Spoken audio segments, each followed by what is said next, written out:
Welcome students, business study में जो आज का हमारा टॉपिक है फाइनेंशियल प्लानिंग। अब देखिए प्लानिंग क्या है। प्लानिंग होती है decide in present what we want to do in future.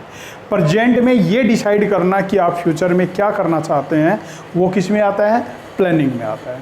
तो देखिए हमें फाइनेंस से रिलेटेड प्लानिंग बनानी है कि हमने फाइनेंस को अरेंज तो कर लिया, कहाँ कहाँ से कितना फाइनेंस आएगा और उस फाइनेंस को कहाँ कहाँ यूटिलाइज करना है आपने, वो आपका फाइनेंशियल प्लानिंग में आता है।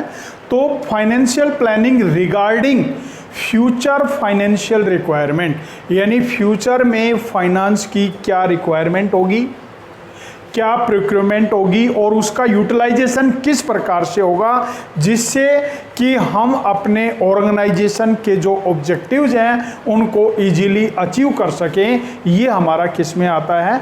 फाइनेंशियल प्लानिंग में आता है। यानी हमने फाइनेंस को अरेंज करना है, उसके लिए प्लानिंग बनानी है कि कौन कौन से फाइनेंस को कलेक्ट करने के सोर्स होंगे और फाइनेंस को कहाँ कहाँ आपने प्रॉपर वे में यूटिलाइज करना है, जिससे कि जिस पर्पज के लिए हमने अपने बिजनेस को सेटअप किया है उस बिजनेस ऑब्जेक्टिव्स को हम इजीली अचीव कर सकें।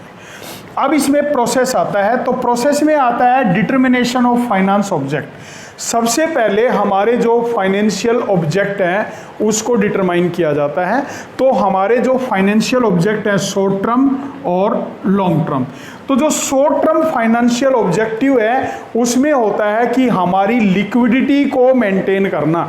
लिक्विडिटी में करंट रेशो, लिक्विड रेशो आता है, तो उनको हमें किस प्रकार से मेंटेन करना है जिससे कि डे टू डे के जो भी हमारे एक्सपेंसेस हैं उनको हम कवर कर सकें। लॉन्ग टर्म फाइनेंस में आता है कि procurement of adequate finance as to increase efficiency of organisation, यानी किस प्रकार से जो एडुकेट फाइनेंस है उसको अरेंज किया जाए जिससे कि ऑर्गेनाइजेशन की जो एफिशिएंसी है उनको इंक्रीज किया जा सके। और यहाँ एफिशिएंसी से मतलब है कि उसकी जो प्रॉफिटेबिलिटी रेशियो है वो इंक्रीज की जा सके।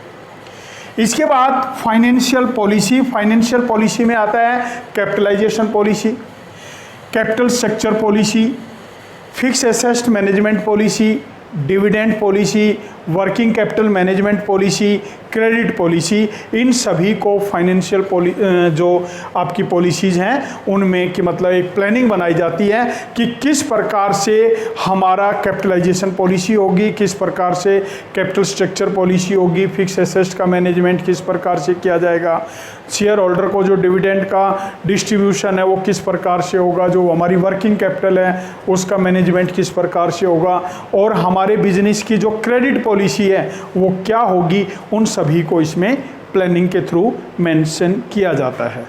इसके बाद आता है डिटर्मिनेशन ऑफ फाइनेंशियल प्रोसीजर। अब हमारे जो फाइनेंशियल प्रोसीजर हैं उनको डिटरमाइन किया जाता है। तो जो हमारे प्रोसीजर है ना वो पॉलिसी से ज़्यादा क्लियर होते हैं। तो वो क्या बताते हैं? वो बताते हैं कि किसी भी वर्क को परफॉर्म करने के लिए किस ऑर्डर में उस वर्क को करना है जिससे कि हम उसको इजीली परफॉर्म कर सकें और बिजनेस की जो अर्निंग कैपेसिटी है उसको इंक्रीज कर सकें, और बिजनेस की जो प्लानिंग जिस पर्पज़ के लिए बिजनेस को हमने सेटअप किया है, जो हमारे ऑब्जेक्टिव्स हैं उनको हम आसानी से अचीव कर सकें। इसके बाद फाइनेंशियल प्लानिंग के ऑब्जेक्टिव में आता है to ensure timely availability of finance. देखिए प्लानिंग के थ्रू जब हम प्लानिंग बना के चलते हैं तो हम ये एंश्योर कर लेते हैं कि टाइमली जो फाइनेंस है किन किन सोर्स से हमें रिसीव होता रहेगा और कहाँ कहाँ उसको यूटिलाइज करना है। To ensure proper balance. अब फाइनेंस में प्रॉपर बैलेंस एंश्योर करना है कि जिससे कि फाइनेंस में किसी प्रकार की कोई कमी महसूस ना हो और फाइनेंस जो है वो प्रॉपर उसका यूटिलाइजेशन किया जा सके। इसके बाद इसमें इम्पोर्टेंस में हेल्प टू फेस इवेंचुअलिटीज। इसमें क्या होता है कि जो भी कई बार बिजनेस में इस प्रकार की सिचुएशंस क्रिएट हो जाती हैं कि वहाँ फाइनेंस की रिक्वायरमेंट ज़्यादा हो जाती है और फाइनेंस हमें अवेलेबल नहीं हो पाता है। तो इस प्रकार की कोई भी हिंड्रेंस या जो रुकावटें हैं बिजनेस में आ जाती हैं, कोई प्रॉब्लम क्रिएट हो जाती हैं, तो हम प्लानिंग के थ्रू उनको ईजीली फेस कर सकते हैं। दूसरा आता है help in avoiding business shock and surprises. देखिए, बिजनेस में ज़्यादा लॉस हो जाता है, बिजनेस में जब लॉस आ जाता है तो हमें क्या होता है कि बिजनेस में जब ज़्यादा लॉस आ जाता है ना, तो बिजनेस और बिजनेस के जो ओनर है वो डिस्करेज हो जाते हैं। तो जो हमारे पास अगर प्रॉपर फाइनेंस अवेलेबल है तो इस प्रकार की जो सिचुएशन आती है उसमें अवॉइड करने में हेल्पफुल होता है। Helpful in coordination. अब देखिए, हमारे बिजनेस में अगर फाइनेंस सही सिचुएशन में अवेलेबल है तो एम्प्लॉयर और एम्प्लॉयज़ के बीच जो है एक प्रॉपर कोऑर्डिनेशन बना रहेगा, और जहां प्रॉपर कोऑर्डिनेशन बना रहेगा वो बिजनेस के लिए हेल्पफुल होगा। Avoiding wastage of finance. अब देखिए, प्लानिंग के थ्रू जो हमारी वेस्टेज होती है फाइनेंस की, उसको हम अवॉइड कर सकते हैं और फाइनेंस को एक प्रॉपर वे में जो है वो यूटिलाइज किया जा सकता है। Help to link the present with future. अब देखिए, प्रेजेंट को फ्यूचर से लिंक कर सकते हैं कि हमारे पास प्रेजेंट में कितना फाइनेंस है, फ्यूचर में कितने फाइनेंस की रिक्वायरमेंट होगी, और प्लानिंग के थ्रू हम उसका एक लिंक बना सकते हैं। Help in creating link between investment and financing decision.